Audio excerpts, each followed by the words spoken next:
नमस्ते, सदा वत्सले मातृभूमि, जय हिंद। दोस्तों स्वागत है आप सबका टेक्निकल अस्त्र में। शुरू करते हैं आज के डिफेंस समाचारों को। दोस्तों पहले डिफेंस अपडेट की बात करते हैं तो वो अग्नि प्राइम को लेकर आ रही है। दरअसल भारत ने नोटम जारी किया है एक एक्सपेरिमेंटल फ्लाइट व्हीकल के टेस्ट के लिए, जिसे कि 23 और 25 सितंबर के बीच आयोजित किया जाएगा। और नोटम का जो डेजिग्नेटेड एरिया है वो है 1680 किलोमीटर, वो भी लंबाई में। आपको बता दें कि ऐसे कहा जा रहा है कि इस पे अग्नि प्राइम, जो कि एक नई जनरेशन वाली न्यूक्लियर क्षमता वाली बैलिस्टिक मिसाइल है, उसका टेस्ट हो सकता है और ये उसका तीसरा टेस्ट हो सकता है। और अग्नि प्राइम जो कि दुश्मनों की बैलिस्टिक मिसाइल डिफेंस सिस्टम को भेज सकती है। और इसी के साथ ही भारत अग्नि प्राइम पर आधारित एक नई कैरियर किलर मिसाइल को भी विकसित कर रहा है, जो कि एंटी शिप क्षमता वाली होगी। वहीं अगली डिफेंस अपडेट भारतीय वायुसेना को लेकर आ रही है। दरअसल दोस्तों अभी हाल ही में मैंने आपको डिफेंस अपडेट में बताया था कि डीआरडीओ और भारतीय सेना ने QRSAM मिसाइल का एक मूल्यांकन परीक्षण किया है। QRSAM एक fully integrated highly mobile air defence system है, जो कि किसी भी एरियल थ्रेट के खिलाफ एक कारगर हथियार है और ये दुश्मन के घर के अंदर जाकर हमला कर सकता है। लेकिन वही दूसरी तरफ भारतीय वायुसेना QRSAM एयर डिफेंस सिस्टम को नहीं खरीदना चाहती। ऐसा क्यों कहा है भारतीय वायुसेना ने, वो भी जान लेते हैं। दरअसल भारतीय वायुसेना का कहना है कि भैया हमारे पास ऑलरेडी आकाश मार्क 1 के 8 स्क्वाड्रन्स है और हम आकाश NG वेरिएंट को भी देख रहे हैं। इसके अलावा आने वाली XRSAM एयर डिफेंस सिस्टम भी शामिल हो रहा है और भारतीय वायुसेना ने MRSAM के 18 स्क्वाड्रन्स का भी आदेश दिया है। इसी के साथ ही S-400 जो कि धीरे धीरे शामिल हो रहा है, वो भी इस्तेमाल कर रहे हैं। बढ़ते हैं अगली डिफेंस अपडेट की तरफ, जो कि ईस्टर्न लद्दाख से आ रही है। दरअसल दोस्तों भारतीय सेना प्रमुख मनोज पांडे जी इस वक्त ईस्टर्न लद्दाख में मौजूद है, जहां पर वो सुरक्षा की समीक्षा कर रहे हैं। और उनका ये दौरा ऐसे समय पर हुआ है जब भारत और चीन ने patrolling point 15 Gogra hot spring से पीछे हटने का फैसला किया है। ऐसे में भारतीय सेना प्रमुख ने पर्वत प्रहार एक्सरसाइज को भी देखा, जिसमें कि भारतीय सेना ने आर्टिलरी गन्स और अन्य हथियारों को तैनात किया है 14,000 फीट पर। इस तरीके से दोस्तों आप समझ सकते हैं कि भारतीय सेना ने कितना मूड बना रखा था कि अगर चाइना भारत पर अटैक करता है तो भारत वहां पर चाइना को हर तरीके से जवाब देगा। आप देख सकते हैं कि भारतीय सेना ने कौन कौन से हथियार यहां पर तैनात कर रखे हैं।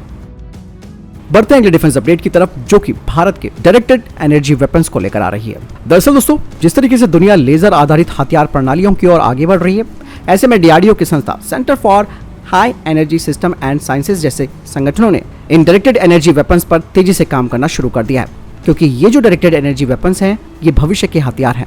इसके अलावा DRDO के centre for high energy system and sciences high energy laser system पर रिसर्च और काम कर रही है और इसी के साथ साथ डायरेक्टेड एनर्जी वेपन्स का प्रयोग भी कर रही है। यही नहीं, इसके अलावा ये कहा जा रहा है कि DRDO की संस्था इन हथियार प्रणालियों के हार्ड किल और सॉफ्ट किल दोनों पार्ट्स पर काम कर रही है, जो कि देश को खतरों से बेहतर तरीके से निपटने में सक्षम बनाएगा। और इसीलिए DRDO ने इस तरीके की जो रक्षा प्रणालियां हैं उनका बड़े पैमाने पर उत्पादन करने के लिए भारत इलेक्ट्रॉनिक्स लिमिटेड के साथ भी गठजोड़ किया है। DRDO की इस संस्था के द्वारा जो तैयार की गई प्रणालियां हैं वो army air defence, national security guard और स्पेशल प्रोटेक्शन ग्रुप को दी गई हैं। दरअसल DRDO पिछले कुछ सालों से इस क्षेत्र में शॉर्ट, मीडियम और लॉन्ग रेंज के लिए 100 किलोवाट तक की बिजली की हथियार प्रणाली विकसित करने का काम कर रहा है। और ये जो high powered directed energy weapons है वो दुश्मन की किसी भी मिसाइल और ड्रोन्स को चुपचाप तरीके से मलबे में तब्दील कर सकते हैं। क्योंकि दोस्तों इस वक्त दुनिया में Russia, France, Germany, UK, Israel और चीन कुछ ऐसे देश हैं जो इस टेक्नोलॉजी पर काम कर रहे हैं और कई देशों की सेनाएं तो इन डायरेक्टेड एनर्जी वेपन्स का उपयोग अपने फोर्स मल्टीप्लायर के रूप में भी कर रही हैं। बता दें कि भारत का जो डायरेक्टेड एनर्जी वेपन है, जिसे कि दुर्गा 2 के नाम से जाना जाता है, जो कि 100 kilowatt light weight directed energy system है। और इस हथियार प्रणाली को भारतीय सेना और जो अन्य दूसरे प्लेटफॉर्म्स हैं, जो कि जमीन, हवा और पानी वाले प्लेटफॉर्म्स हैं, उनमें इंटीग्रेटेड किया जाएगा। इसके अलावा DRDO डायरेक्टेड एनर्जी वेपन के कई सारे प्रोजेक्ट्स पर काम कर रहा है, जिसमें कि दोस्तों काली यानी कि किलो एम्पियर लीनियर इंजेक्टर भी है। इसके अलावा प्रोजेक्ट आदित्य और एयर डिफेंस डेजर्ट भी शामिल है। तो आपने जान लिया दोस्तों, भारत भी भविष्य के हिसाब से अपनी तैयारियों को डायरेक्टेड एनर्जी वेपन में तेजी से कर रहा है और ये भविष्य की जरूरत भी है। और अभी तो फिलहाल छोटे स्तर पर भारत ने इस तरीके के हथियारों को बनाना शुरू किया, लेकिन इसके बाद जो हथियार आएंगे जैसे कि काली, प्रोजेक्ट आदित्य और एयर डिफेंस डेजलर्स, ये महत्वपूर्ण गेम चेंजर होंगे आने वाले समय में। बढ़ते हैं डिफेंस अपडेट की तरफ, जो कि Mazagon dock ship builder limited को लेकर आ रही है। बता दें कि Mazagon dock ship builder limited ने आज प्रोजेक्ट 17A परियोजना के तीसरे युद्धपोत तारागिरी को लॉन्च कर दिया है। इस पोत को भारतीय नौसेना के नौसेना डिजाइन ब्यूरो ने डिजाइन किया है। ये पोत 139 मीटर से अधिक लंबा है और 17 मीटर से अधिक चौड़ा है और ये युद्धपोत 2 गैस टर्बाइनों और 2 मुख्य डीजल इंजन से संचालित है। और ये लगभग 28 समुद्री मील से अधिक की रफ्तार से चलने के लिए डिजाइन किया गया है। दोस्तों, तारागिरी युद्धपोत का निर्माण 10 सितंबर 2020 को शुरू हुआ था और ये युद्धपोत अगस्त 2025 तक नौसेना को मिल जाएगा। स्वदेशी रूप से डिजाइन किए गए युद्धपोत तारागिरी में अत्याधुनिक हथियार, सेंसर और एक उन्नत सूचना प्रणाली मौजूद है। इसे सतह से सतह पर मार करने वाली सुपरसोनिक मिसाइल प्रणाली से भी लैस किया जाएगा। स्वदेशी रूप से विकसित triple tube light weight torpedo launcher और रॉकेट लॉन्चर इस युद्धपोत की पनडुब्बी रोधी क्षमता को और मजबूती प्रदान करेंगे। बढ़ते अगले डिफेंस अपडेट की तरफ, जो कि नाइजीरिया से आ रही है। नाइजीरिया के रक्षा मंत्री ने भारत के साथ तेजी से द्विपक्षीय रक्षा समझौतों को करने का फैसला किया है। उन्होंने कहा कि वो अपनी सेना को और मजबूत बनाने के लिए भारत के साथ मिलकर काम करेंगे, खास तौर से डिफेंस उपकरणों के क्षेत्र में। उन्होंने कहा कि नाइजीरिया का डेलीगेशन चौथे डिफेंस एक्सपो में भी भाग लेगा।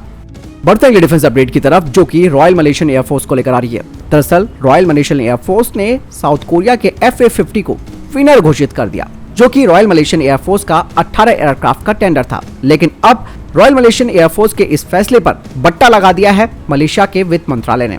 मलेशिया के वित्त मंत्री ने कहा कि इस प्रपोजल को वापस लिया जाएगा क्योंकि उनका बजट 3.5 बिलियन रिंगिट्स का है, जबकि साउथ कोरिया अपने 18 FA-50 को 4.2 बिलियन रिंगिट्स में दे रहा है, जबकि यहाँ पर तेजस मार्क 1 3.75 बिलियन रिंगिट्स का है। इसके अलावा ये भी कहा जा रहा है कि रॉयल मलेशियन एयरफोर्स ने किसी भी तरीके के टेक्निकल पैरामीटर को भी सेट नहीं किया था इस टेंडर के रिक्वेस्ट फॉर प्रपोजल में, और रॉयल मलेशियन एयरफोर्स के अधिकारियों ने साउथ कोरिया के FA-50 का फेवर लिया है। और यही नहीं दोस्तों, ये जो रॉयल मलेशियन एयरफोर्स है, इन्होंने अपने वित्त मंत्रालय से कहा है कि वो बजट को बढ़ाए क्योंकि FA-50 की कीमतें ज्यादा हैं। लेकिन फाइनेंस मिनिस्ट्री ने साफ तौर पर इस बात को मना कर दिया है। उन्होंने कहा कि उनका जो बजट है 3.5 बिलियन रिंगिट्स का, वो उससे ऊपर नहीं जाएंगे और जो टेक्निकल पैरामीटर्स सेट किए गए हैं उनके साथ कोई समझौता नहीं होगा। ऐसे में दोस्तों ये कहा जा रहा है कि ये जो दो प्री कंडीशन लगा दी गई है मलेशिया के वित्त मंत्रालय के द्वारा, इससे अब तेजस फाइटर जेट का रास्ता और साफ हो जाएगा। यही नहीं, इसके अलावा कई मीडिया रिपोर्ट्स भी सामने आई थी मलेशिया की तरफ से, जिसपे कहा जा रहा था कि मलेशियन एयरफोर्स के जो सीनियर अधिकारी हैं उन्होंने कोरियन कंपनी से कमीशन खाया है। और इसके अलावा दोस्तों साउथ कोरिया इसके मेंटेनेंस, रिपेयर और ओवरहॉलिंग जो कॉस्ट है उसे प्रेफर नहीं करेगा, जिससे कि ये जो डील है वो ब्रेक हो सकती है। क्योंकि दोस्तों FA-50 के पास कई तरीके की कमियां हैं, जिसमें कि सबसे बड़ी कमी यह है कि इसके पास बियॉन्ड विजुअल रेंज मिसाइलें नहीं है। इसके अलावा इसके पास एयर टू एयर रिफ्यूलिंग क्षमता नहीं है, जो कि तेजस फाइटर जेट में मौजूद है। और Tejas fighter jet Royal Malaysian Air Force का सभी जो टेक्निकल पैरामीटर्स है उन्हें पूरा करता है। लेकिन दोस्तों यहाँ पर एक बात और कही जा रही है कि अगर भारत मलेशिया के साथ तेजस डील को करता है तो ऐसे में मलेशिया के पाकिस्तान और तुर्की के साथ भी अच्छे संबंध है, तो हो सकता है कि तेजस लड़ाकू विमान की तकनीकी विवरण वो इन दोनों देशों के साथ साझा कर सकता है और मलेशिया के साथ तेजस डील करना एक जोखिम भरा काम भी हो सकता है। वैसे आपको क्या लगता है दोस्तों, मुझे कमेंट सेक्शन में लिखकर जरूर बताइएगा। बढ़ते हैं अपनी अगली अपडेट की तरफ, जो कि पाकिस्तान और चाइना को लेकर आ रही है।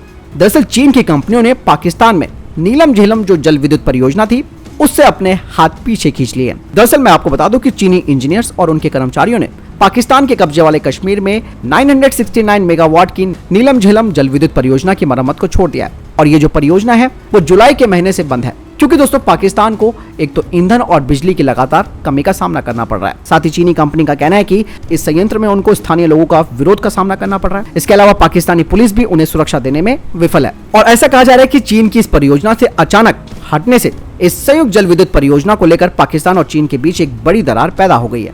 दरअसल ये संयंत्र पाकिस्तान के कब्जे वाले कश्मीर में मुजफ्फराबाद के पास स्थित है और चीनी इंजीनियर एक महत्वपूर्ण सुरंग को खोलने के लिए काम कर रहे थे। वहीं कुछ रिपोर्ट्स पाकिस्तान की तरफ से ये भी आ रही है कि 508 अरब रुपए की जल विद्युत परियोजना को 3 साल के भीतर अचानक रोक दिया गया है और यहाँ पर पाकिस्तानी और चीनी अधिकारियों के बीच गंभीर मतभेद देखने को मिल रहे हैं।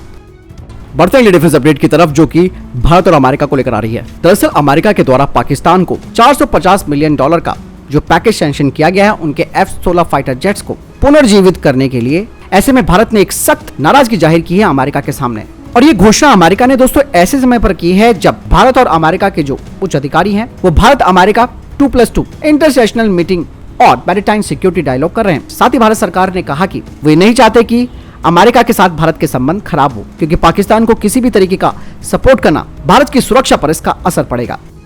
बढ़ते हैं अगली अपडेट की तरफ, जो कि अफगानिस्तान से आ रही है। दोस्तों अफगानिस्तान में आपको मालूम है कि तालिबानी आ चुके हैं और यह अनपढ़ तालिबानी अमेरिकी रक्षा उपकरणों पर अपना हाथ आजमाते हैं। ऐसे में एक और बात सामने आई है जिसमें कि इन तालिबानियों ने अमेरिका के ब्लैक हॉक हेलीकॉप्टर को उड़ाया, जो कि क्रैश हो गया। तालिबान की तरफ से यह कहा जा रहा है कि इस हादसे में 3 अफगान सैनिक मारे गए और कम से कम 5 सैनिक घायल हुए हैं। तालिबान के रक्षा मंत्री ने कहा कि यह हेलीकॉप्टर ट्रेनिंग फ्लाइट पर था जब यह हादसे का शिकार हुआ।